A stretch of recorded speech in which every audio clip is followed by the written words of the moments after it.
Ġejja minn żewġ kelmiet ta' nisel Grieg. Fotos li tfisser dawl u grafè li tfisser taħsis, kidba jew tpinġija. It-tpinġija bid-dawl. U hekk ix-xjenza, l-arti jew is-sena li toħloq stampa bid-dawl jew xi radjazzjoni elettromagnetika oħra.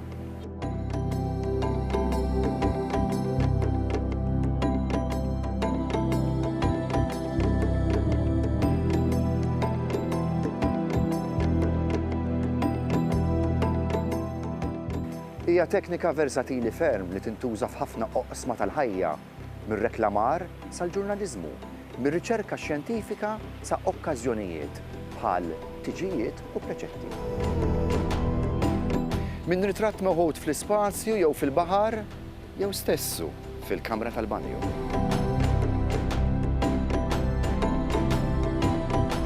Illum hija teknika u għodda f'idejn ħafna nies għax kull m'għandek bżonn huwa mobile ma'mmar b'kamera. Iżda hija wkoll forma ta' arti vera u proprja.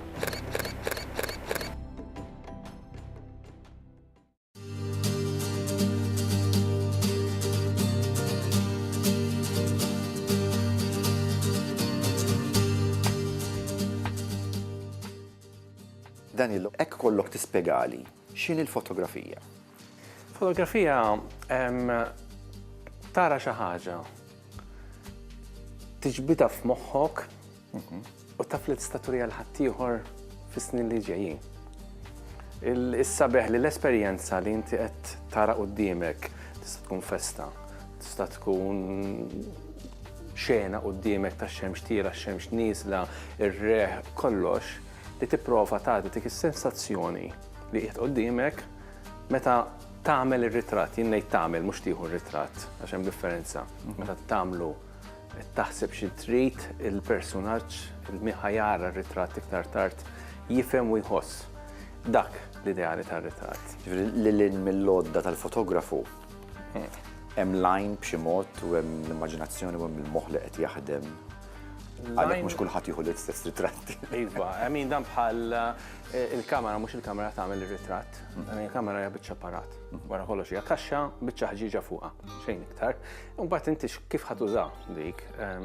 Pereżempju Ansela ħafna drabi jsaqsuni lili, m'hemmx kamera għandek għax tuża dik il-brand, tuża dik mhux importanti, xi kultant imqari kollok kamera żgħira f'telefon kif ħafna kulħadd għandu llum. Jew kellha kif kont meta bdejt jien kamera Instamatic, hija kamera xejn tafas il-buttuna, dik il-kumpanija li kienet tagħmilha nista' nsemmiha ma tix teżisti il-Kodak, ġifieri mhux qed nagħmel riklam, kienet tgħid you press the button, we do the rest. Imma before pressing the button, you have to do everything. Ġifieri għax dak huwa r-ritratt. Min fejn bdiet din namra tiegħek? Ma nafx storja naħseb ma smettix qatt fil-pubbliku, kulħadd jaf il-Elvin Xikluna, Elvin huwa kuġinuwi. U Elvin meta kien żgħir kien iħobb jagħmel id-drawings, kien jiġi d-dar tagħna, kuġinuwi u kien naraħi Pitter u jħażżes xi ħaġa u provajt.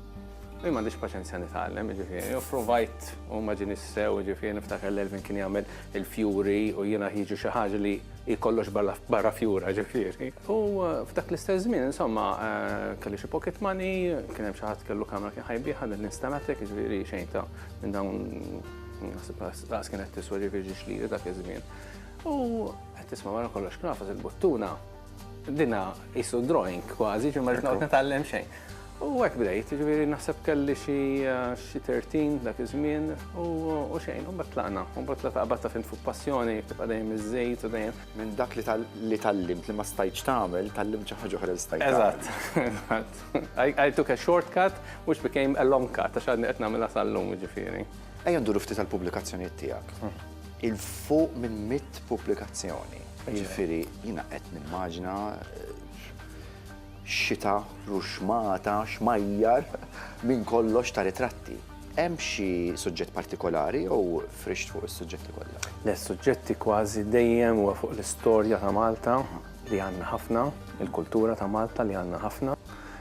Is-suġġetti li huwa dejjem fuq dak l-ambjent, ġifieri fis-sens li jekk qed tagħmel ktieb fuq il-festi pereżempju li l-festa dak li kun tagħtih l-esperjenza tal-festa. Ġifieri tibda forsi l-ġostra li ħafna qas jafu li hija parti mill-festa, u anke fit-teddal jissar tad-donuts u affarijiet oħra. Il-kunċett is-sabiħ tal-kodba fil-fotografija huwa li inti qed tispjega qed turi xi ħaġa għandek isek exhibition li ħatibqa' dejjem. Jiena naħseb ukoll sodisfatt ħafna b'dan il-100 ktieb wasalna l-105 bħalissa ġifieri issa minn ħareġ il-100 ktieb huwa illi qed nuru il-potenzjal ta' Malta. Malta tant għandna affarijiet, kieku ma kienx ikolli suġġetti, jiena nofs ħajti ngħix l-Italja. Jgħidu li ma kif, pereżempju meta ħanipprintjaw ktieb ieħor jgħidu li għandek ieħor. Imma kemm il-suġġetti hemm? U hemm suġġetti għax naħseb in the pipeline hemm xi 30 oħra at the moment, ġifieri ħsibijiet ta' kodba li jridu joħorġu eventwalment. Imma naħseb iktar li nħobb ninsisti huwa għax hawn il-materjal f'Malta. Aħna dak li jkun jgħidu l Malta m'għandna xejn. Malta m'għandna xejn. Xi tibda tispjega l-Italjani u l-barranin l-ammont ta' affarijiet li għandna f'Malta. Darba niftakar il-Viċi Sindku ta' San Miniato fejn noqgħod jien l-Italja. Ġiet għandi u rejta ktieb ta' il-Gorgeous Gozo. Naturalment jien awċi allura speċi dak. U din baqgħet imbelħa, għad li ma dan kollox din mhux gżira żgħira. Aw dan l-affarijiet kollha jiġru fuq il-gżira. Għandkom l-opri, għandkom dal-festi kollha, għandkom il-banet, għandkom il-kultura, għandkom l-arti, għandkom dal-knejjes kollha, imma kif jista' jkun f'popolazzjoni ta' 30,000 roħ? Tilak mhux xejn, tila tittara xejn Malta wkoll, tila volja 400,000 roħ daqs il-popolazzjoni ta' Firenze, imma Alla jbrikna ġifieri wkoll. U naħseb dina mhux għax jiena għamil dal-kodba u nirringrazzjaw wkoll il-publishers kollha li ħdimt magħhom għax huma fl-aħħar mill-aħħar huma jagħmluhom il-kodba. Għaxaw il-materjal. U naħseb hekk ukoll ftaħna għajnejn ta' ħafna nies li ġew illum il-ġurnata ħobbu l-Malta u jarawha perspettiva differenti. B'dik il-mod li ara kemm hawn affarijiet interessanti. Il-100 ktieb huwa edizzjoni speċjali le milli nista' nifhem. Il-100 ktieb ġie għax darba qed nitkellem mal-publisher tiegħi Salesiani Father Charles Cini. U f'him minnhom ma nafx kif ġie diskors qedlu speċi wasalt fil-98 kien dakinhar. Għalli 98, għalli inti għamilt kważi 100 ktieb. Għetlu ħessek wasalna, għalli mela rridu neċċelebraw b'xi ħaġa. Għetlu nagħmlu exhibition, għalli li nagħmlu ktieb jekk jista' jkun, għalli nagħmlu ktieb limited edition, għalli ma nagħmlux ħafna kopji minnu, għalli u bad ħarġet li li tlabna lill-awturi li ħdimt magħhom jien fil-passat li jażlu ritratt minn ktieb li għamilt magħhom u jiktbu xi ħaġa fuq u fuq ir-relazzjoni li kien hemm miegħi. U sar dal-ktieb, insomma, sar special edition u mexa mhux ħażin, jiġifieri ftit xi 80 ma nafx ma tfadalx ħafna kodba, ma mexa mhux ħażin. Dani laqas nazzar dan saqsik kemm il-ritratt ħadd. Jommaġinajt, immaġinajt f'moħħok mill-bidu tal-karriera tiegħek. Tafx nix nistaqsik imma hekk għandekx wieħed partikolari favorit u jekk iva għaliex? Ma naf, forsi naħseb li nista' nsemmi huwa il-ritratt li poġġejtaw li ħadd meta kelli xi 13-il sena, 14-il sena, ġifri fil-bidu tal-karriera tiegħi. Dana fakkarni fil-mument li meta kont diġà kelli tip għajn dak iż-żmien qed niġri bil-bicycle out, bil-kamera instamatic u nara dix-xena u nieqaf u noħda u nagħmilha, ġifieri. Mbagħad hemm ħafna ritratti oħra, hemm ritratti li biċċa minnhom qegħdin hawn ġewwa, pereżempju darb'oħra kont qiegħed Għawdex, kont nagħmel ktieb fuq San George dak iż-żmien fuq il-Knisja ta' San George Għawdex u kien hemm bejn ħaġa oħra bagħad il-karozza x'kien hemm dawl sabiħ u mort taħt l-ammar wara tapinu ġifieri u hemmhekk hemm it-tafal u rajt id-dawl sabiħ ħanistenna sakemm tinżel ix-xemx u taqbdu naqra iktar l-aġemba. Allura poġġejt il-kamera fuq tripod billi kont naħdem b'telefoto u qed nistenna dan. U mingħajr ma miss il-kamera fejn minnhom nara xi 20 baqra, mhux naċ jew mos, baqar deħlin fil-ritratt, literalment jisom daħlu fil-ritratt biex jippużawli. U l-kamera għada qed tħares lejn it-tafal, ġifieri. U qed nistenna l-baqar iduru minnhom x'nara cowboy dieħel. Cowboy raġel fuq iż-żiemel, fawdex, dieħel ġifieri tuk biex il-merħla jiġbora. U dan kollox minna ma xalqat il-kamera, ġifieri ir-ritratt kważi jisu ġew waħda. U ġifieri qiegħed fil-mija wkoll dan ir-ritratt. Dawn huma mumenti sbieħ. Kultant tippjana xi ħaġa, ma tirnexxilekx, tippjana oħra, tirnexxilek. Ħafna drabi li ddejjaqni forsi naqra fix-xogħol tagħna u li dak li jkun jgħidlek kemm kont fortunat kif tinsertom dawn. Ma jkunux jafu kemm hemm pjan tippjana minn qabel. U l-probabilità dejjem li minn mit-ritratt tażel wieħed. Dak dejjem aħa. Biss jiena wieħed minn dawk li man kont għax jiena ġej mill-film, bnejna mill-film, allura s-sistema dak iż-żmien kienet differenti ħafna dal-huma tafas il-buttuna u tiġbed għax hemm il-flus fil-nofs. Tixtri l-film, tiżviluppaħ, kien hemm il-costs. Illum bid-digital tafas buttuna kien sew, kien ma sew mhux xorta tipo. Imma għadni sal-lum li ftit u sew u mhux ħafna mbagħad forsi tażel xi wieħed.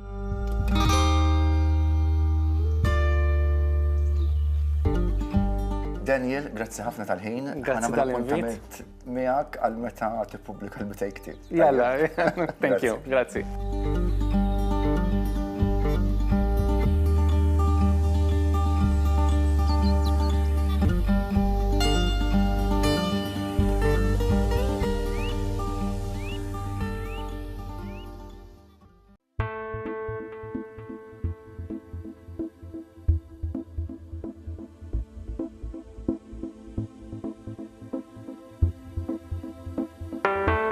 Jena bdejt bil-pittura 40 sen ilu, pero deep down inside kien hemm dik l-urġenza li d-disin grafiku kien qisu b'saħħtu jisġu fija u studjajt ukoll l-arti grafika Malta u l-Italja. Però il-medium tal-fotografija bħala mezz ta' espressjoni dejjem kien qiegħed hemm x'imkien, ġifieri. U niftakar fil-1979 mort holiday Kanada u la dallu wasalt mort nixtri l-ewwel kamera tiegħi. U bdejt. U vjaġġ sperimentali kollu, ġifieri saqsejtni kif nikkombinhom flimkien. Hemm ħafna mezzi, illum anke bid-dinja diġitali joffrilek aċċess immedjat biex tesperimenta. Però mhux hekk biss. Fil-każ tiegħi pereżempju sibt mezz kif nitrasferixxi image fotografiku fuq base ta' karta watercolor. U nintervjeni fuq wara b'kollaġġ, b'lapes, b'żebba, ġifieri hemm dis-sinerġija bejn tliet media.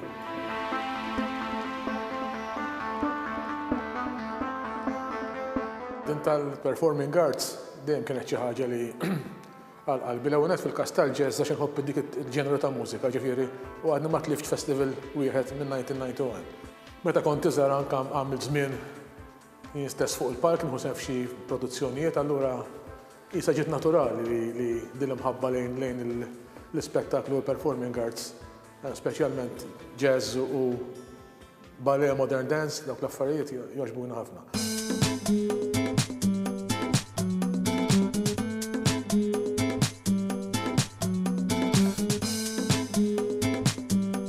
Għaliex inħobb dal-ġeneru. Fil-każ ta' jazz kien hemm emozzjoni qawwija għaddej on stage il-ħin kollu. Dawn kif taf inti jazz hija xi ħaġa spontanja, m'hemm xejn ippreparat, anzi jgħidu li dawn qatt ma jdoqqu l-istess ħaġa l-istess darbtejn dawn in-nies. Jiġifieri hemm dik il-connection mal-udjenza tal-artist, espressjonijiet, tifhem? U kien hemm dik ċertu vibe li temozzjonani u nipprova nfittex dawk il-mumenti ta' tensjoni fil-wiċċ l-artist, ta' espressjoni u ta' konnessjoni mal-udjenza. Għaliex black and white. Fil-każ tal-jazz, il-jazz hija minn nfisha hija compression ta' musical tones. Allora nħoss li black and white jirrendu ħafna din it-tip ta' fotografija. Hija disċiplina għax inti tittejt ħafna binqas għax il-noqqas ta' kulur rid ikollok previżwalizzazzjoni kif se titrattaħ, però kif għadd jirrendu ħafna biex iwassal emozzjoni, speċjalment fejn tidħol dil-ġeneru ta' mużika. Jiena u Charles se jkunu nkunu fejn xulxin nikkaverjaw xi event, ġifieri t-tnejn għandna qalbna dan il-ġeneru ta' fotografija. meta talabni jekk nixtieq inkun il-kuratur tiegħu aċċettajt bil-qalb kollha ħafna affarijiet l net aħna ħbieb close ħafna u tieni net tal-kuratur dan huwa it's a learning experience ukoll. Il-fatt li inti poġġejt miegħu da qed jurik mit biċċa xogħol biex tniżżilhom għal 40 huwa proċess ta' skoperta wkoll. Huwa vjaġġ interessanti. Apparti il-fatt li qed tajn kollega għax illum li tikkura esibizzjoni l-artist ma jistax jaħseb kollox biex jagħmel kollox u kif konna qabel, il-venue, tifrejmja u tażel. Allura hemm l-aspett ta' kollaborazzjoni bejn żewġ artisti li qed jgħinu xulxin. Għax jiena qed nagħmel ħaġa minn għandu bħala viżwal qed nara ħafna imaġri ġdida li għalija hija esperjenza u qed isib l-għajnuna tiegħi biex jagħlaq il-wirja għal dak iċ-choice li jkun jixtieq.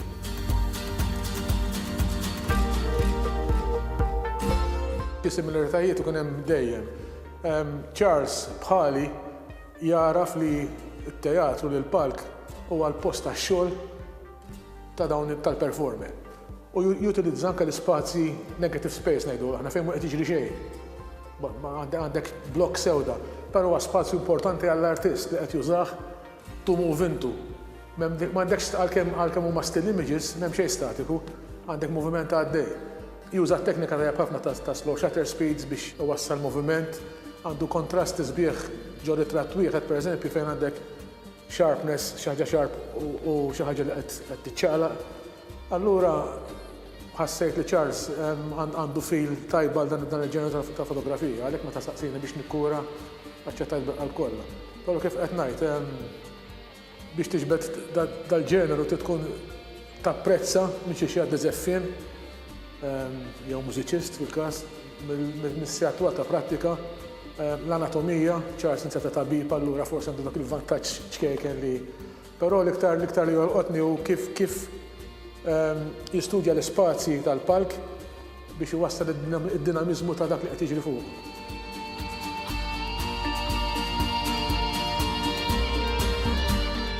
Inħoss li l-medium tal-fotografija hija sitwazzjoni ħelta ħafna u ħafna artisti up and coming tajbin, il-social media l-lum hija post virtuali fejn tasibixxi. Ħafna żgħażagħ li qed jaqbdu l-medium mhux qed just trigger happy kif ngħidu, qed ifittxu aspetti kontemporanji xi kkaverjaw, aspetti soċjali u aspetti bħal performing arts bħal qed narawha u da jawgara tajjeb ħafna l-futur fejn tidħol il-qasam tal-fotografija.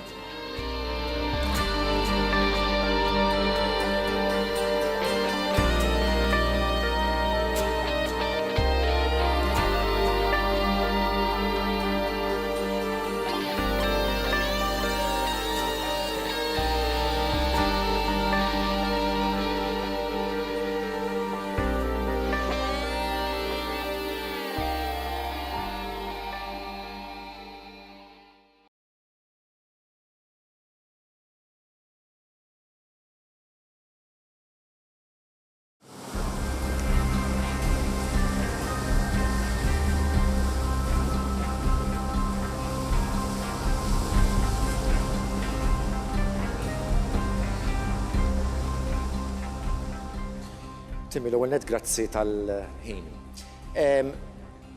Għalkemm forsi ma nistgħux niddeskrifuk bħala fotografu professjonali, però ċertament il-fotografija huwa element qawwi fir-riċerka tiegħek u fid-dinja akkademika. 100% fil-fatt jiena dilettant ħafna tal-fotografija, imma kważi esklużivament bħala hobby.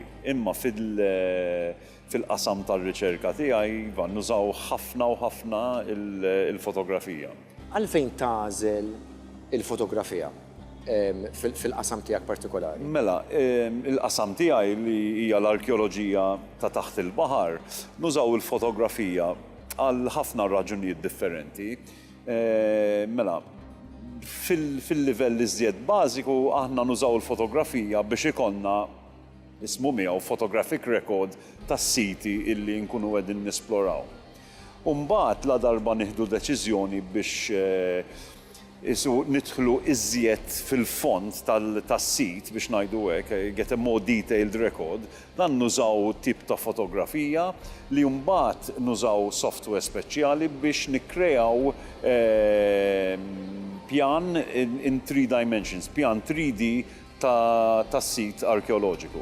Ġifri, il-fotografija f'dal każ qed tintuża biex ngħidu hekk b'mod li huwa xjentifiku biex inti tkun tista' żomm rekord ta' dak li tkun qed tara u dan jgħin fil-qasam ta' xejn, ġifri meta qed titkellmu fuq il-baħar jgħin ukoll. Ngħidlek, fl-arkeoloġija antik eżempju jekk qed nagħmlu recording ta' pereżempju ajruplan tal-gwerra, ajruplan li waqaf fil-gwerra, dan sibnieh, nagħmlu rekord tiegħu bil-fotografija u bil-3D u għal dik is-sena, ġifieri immaġina mmorru f'dan is-sajf, is-sajf ta' 2016. Mela, għandna r-rekord fis-sajf ta' 2016 kif kien l-istat ta' dan l-ajruplan. X'tip ta' pjanti u rizzi u ħajja għandha fuqha, x'effett qed ikollhom daw fuq l-ajruplan, fuq il-materjal, u mbagħad nistgħu nerġgħu mmorru pereżempju wara sentej jew wara tlieta, nagħmlu l-istess tip ta' recording u nkunu nistgħu nagħmlu daqsxejn ta' comparison biex naraw jekk saritx iżjed ħsara lill-ajruplan, jekk qed tiddeteriorax, eċċetera. Ġifieri dan itina recording time tal-istat tas-sit.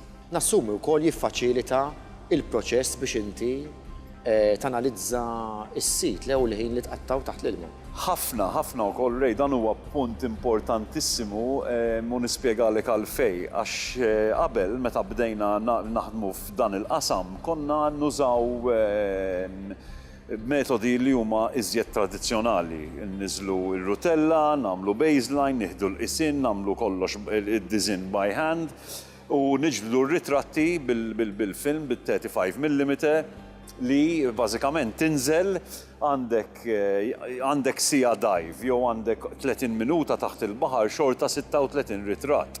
U dan ma tarahomx, tipproċesshom ġimgħa wara, illum bil-digital photography dan ix-xogħol sar iqassar il-ħin li nagħmlu taħt il-baħar u anke il-ħin li nagħmlu daw il-plans u daw il-models. Allora jiffaċilita x-xogħol u nassumu wkoll. Ħafna. Anke jonqos ċertu ammont ta' periklu, le? Inaqqas il-periklu, inaqqas il-ħin u inaqqas il-kost li ikonna biex nagħmlu daw il-proġetti. Ma mbagħad jiffaċilita wkoll il-mod kif inqasmu din ir-riċerka tagħna mal-pubbliku. Għax mod għandek ritratt biss normali u dan titfgħu ma nafx Joe Magazine bħalma kien fil-passat. Illum nistgħu nagħmlu 3D model kważi interactive u nitfgħu fuq l-internet u l-udjenza f'daqqa waħda ma tibqax udjenza Maltija biss, imma nkunu qegħdin nqasmu l-wirt kulturali tagħna ta' taħt il-baħar isu mad-dinja kollha. Hemm xi sit partikolari li mort tagħmel din ir-riċerka jew tieħu dawn ir-records li jieqpa' stampat f'moħħok għal xi raġuni partikolari? Hija hemm bażikament kull sit huwa importanti u kull sit huwa speċjali li xi kultant li nagħmel meta ikolli xi kollegi minn barra u jkunu qegħdin jiġbdu r-ritratti huma jiena nieħu backseat role u niġbed ritratti tagħhom li qed jaħdmu. Ġifieri jiena insirjisni l-fotografu tal-proġett. Xi kultant tiġini l-ħajra li nagħmel xi ftit minn daw ir-ritratti f'black and white li huwa ħafna il-hobby tiegħi minn fejn bdejt il-fotografija bħala hobby u kuntent bihom daw ir-ritratti għadni kif bdejt fil-fatt bil-fotografija. Mela sfumajt li minn Dr. Gambin għal Timi. Ġifieri fir-riċerka akademika għall-lat artistiku x'beda l-ewwel? L-imħabba tiegħek bdiet fil-fotografija u l-lat artistiku jew bil-kontra mbagħad żviluppat waħda? Ngħidlek ishom bdew in parallel u f'mumenti jiltaqgħu u f'mumenti oħrajn ma jiltaqgħux. Anke daw ir-ritratti li huma biex ngħidu hekk partikolari, anke daw ir-ritratti għandhom l-użu tagħhom għalfejn għax jekk tmur tagħmel presentation li mhuwiex presentation akademiku imma presentation ma nafx lil lil xi nies li jista' jkunu sponsors għal proġett li ġej. Daw ir-ritratti jisom jiġbdu l-attenzjoni ta' daw in-nies u għandhom l-użu tagħhom għal general public. Nassumi jkun hemm l-intrigu emozjonali meta inti tkun qed tara dak it-tip ta' ritratti mhux biss xjentifiku għalhekk forsi jispiraw il ħadd ieħor biex jgħinu finalment anka akademikament, le? Fil-fatt huma atmosferiċi ħafna, ġifieri jistgħu jispiraw nies mill-lan akademiku. Jistgħu jispiraw nies li jgħidu dan vera xogħol interessanti. Jistgħu jispiraw nies għax il-baħar huwa misterjuż, pereżempju, u kif tistgħu taraw il-ritratti jiena nemmen li bil-conversion tagħhom f'black and white jiġu isom għandhom dik l-aljota taħt il-baħar misterjuż. Ok, finalment mela l-aħħar mistoqsija li għandi hija din. Limu l-iktar ritratt favorit li għandek minn kemm ilek tiġbed ritratti, jekk għandek wieħed partikolari jew kellha set partikolari u jekk hemmx dak ir-ritratt partikolari li s'issa ħarablek u għadek tixtieq forsi tieħu. Ħanibda bl-aħħar domanda. Jiena it-tip ta' biex ninkun nista' nieħu l-libertà li ngħid li jiena fotografu. Jiena t-tip ta' fotografu li ma naħsibx fuq ritratt minn qabel, niġbed dak li joġobni naf li huwa klixé, ma allura m'hemmx dak ir-ritratt li ngħid il-lamilajks inħanet nistenna x-xemx u l-asfur, eċċetera, u niġbed dak ir-ritratt. U l-istess jiġri taħt il-baħar. Meta jiena nkun qed niġbed lil sħabi qed jaħdmu, ovvjament ma nistax ngħidilhom isma' daqsxejn lil hemm jew daqsxejn lil hawn għax huma din jagħmlu xogħol xjentifiku u jiena rrid nadatta ruħi għal xogħol li qed jagħmlu huma. L-iżjed set favorit li għandi huma s-set li ġbidna fuq meta konna qegħdin nagħmlu riċerka fuq ajruplan li waqa' fil-aħħar gwerra dinjija u nispera li ikolli ċ-ċans li niġbed ħafna ritratti oħrajn bħal dawn. Fadal ħafna siti fej aħna fadlinna li nagħmlu dan ix-xogħol. Bażikament għandna almenu 5 u 10 snin namlu daw surveys fuq siti li hemm taħt il-baħar u nispera li qed ikun hemm ħafna opportunitajiet biex l-ewwel nett niltaqgħu fil-futur u nkun nista' naqsam miegħek x'għamilna u x'm'għamilniex minn dawn l-aħħar sentejn jew 3.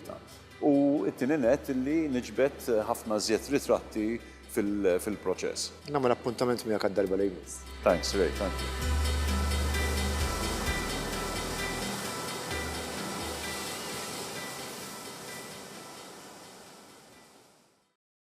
Esibizzjoni tal-arti ta' Nicole Assa.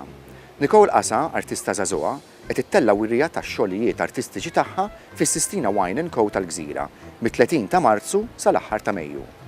Din il-wirja Internal Dissonance tirrifletti ħafna l-ispirazzjoni ta' Nicole bil-kulur blu element li jiddomina fil-kwadri kollha.